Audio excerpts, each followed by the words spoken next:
अस्सलामुअलैकुम एवरीवन, कैसे हैं सब। चले जी, आज यहाँ पे बन रही हैं जी कीमे वाली रोटियाँ।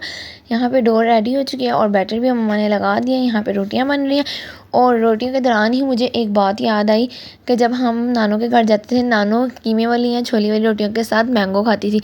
आप सब में से कौन कौन अभी भी कीमे या छोली वाली रोटियों के साथ मैंगो खाता है, मुझे लाजमी बताएं। क्योंकि यहाँ पे कीमे वाली रोटियाँ बनाते बनाते अम्मी मुझे कह रही थी कि हम बचपन में इसके साथ मैंगो खाते थे।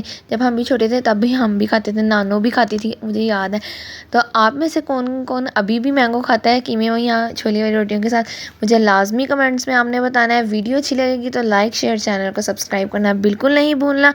और बातों ही बातों में हमारी कीमे वाली रोटियां मज़ेदार सी रेडी हो चुकी हैं। आप में से कौन कौन इनके साथ मैंगो खाता है, मुझे लाजमी कमेंट करना है। नेक्स्ट वीडियो तक के लिए टाटा बाय बाय।